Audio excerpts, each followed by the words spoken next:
Here are people who unfortunately trusted the wrong person, starting with Lisa Knock, who got scammed by a lover. Her story starts when an account posing as Dr. Chris Brown, the well-known Bondi vet, messaged her on Instagram. Knock, a 44-year-old voluntary English and drama teacher from Staffordshire, initially thought the message could actually be from the vet himself. The scammer claimed Brown's account had been hacked, but reassured Knock that he was genuine. Knock believed him, and they quickly moved their conversation to WhatsApp. At first, she was delighted, an admirer of the vet's work and hopeful about meeting him in real life. Over several months, the interaction deepened. The scammer used AI-generated images, voice messages, and even staged video calls to show that they were really Dr. Chris Brown. Knock began to believe the romance was real. She later admitted that, although wary, she felt enamored by the attention and emotional investment. As trust built, the financial demands emerged, initially asking for modest amounts, around $400 per month. The scammer justified that it was needed to facilitate visits or cover travel expenses so Brown could meet her in the UK. Those payments were sent and came directly from Knock's disability benefits, about $1,246 monthly after her rent to her parents. Over the 2.5-year span, she relinquished nearly $22,800.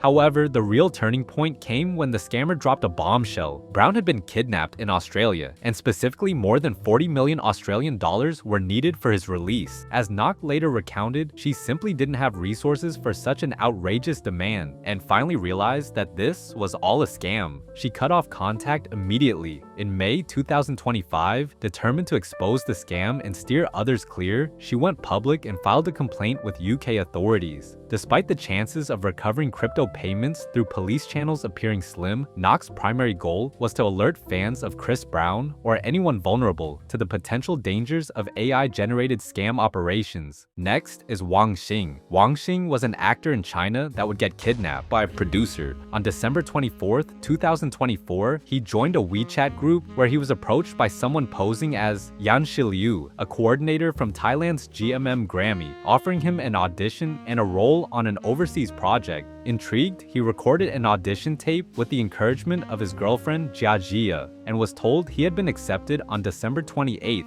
On the evening of January 2nd, 2025, Wang departed from Shanghai and arrived at Bangkok's Suvarnabhumi airport in the early hours of January 3rd. There, a man claiming to be from GMM Grammy greeted him and escorted him into a sedan. Unbeknownst to Wang, the ride stretched nearly 500 kilometers westward toward Thailand's Mae Sot district, which borders Myanmar. During the ride, he remained in contact with Jia Jia via WeChat until about 11 a.m., when his location near the border abruptly vanished. It was later revealed that Wang had been intercepted by armed individuals and transported covertly across the river into Maiwadi, Myanmar. There, he was taken to a scam compound run by a group known internally as the Apollo Park, or KK Park, notorious for illicit call centers and online fraud operations. Upon capture, his head was forcibly shaved and he was imprisoned alongside at least 50 other Chinese victims. Over 2 to 3 days, he was coerced into training for text-based scam operations without being physically harmed, although he recounted suffering immense fear and little sleep. Meanwhile, Jia Jia, worried and unable to reach him, turned to Chinese authorities and raised the alarm on social media. Her desperate posts drew widespread attention and support from fellow Chinese actors and embassies in both Thailand and Myanmar. Thai police, in cooperation with Myanmar's Karen militia, located 2 neighboring scam compounds. The first harbored 10 Chinese victims, and the second Wang and about 50 others. On January 7th, Thai authorities rescued Wang, transferring him safely back to Bangkok by evening. He arrived at Don Wang's victim center and was later flown home to Shanghai on January 11th. Photos and footage of his return circulated widely, and Wang publicly expressed gratitude to Thai police and reassured that Thailand remained safe.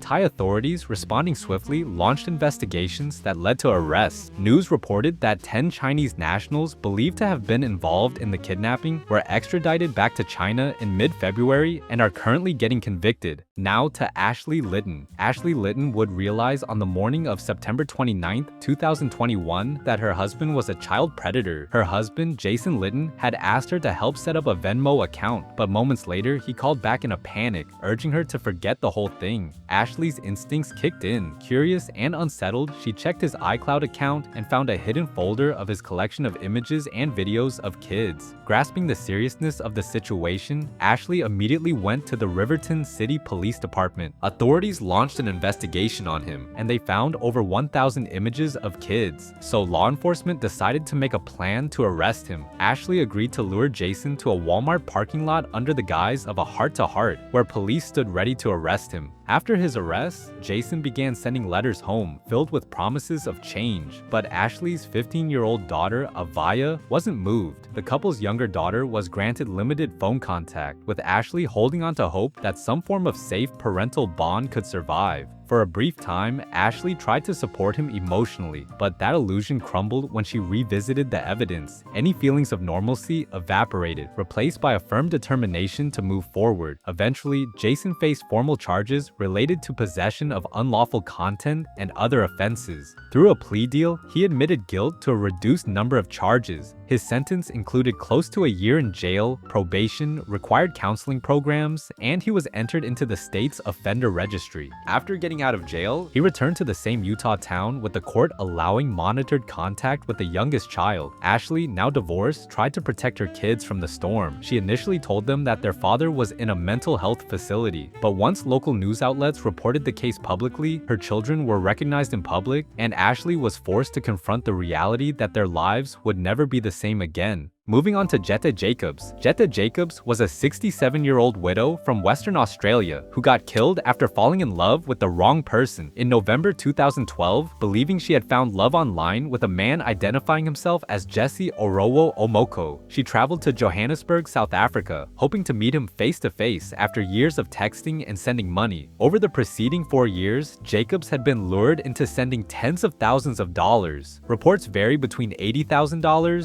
and over $100,000.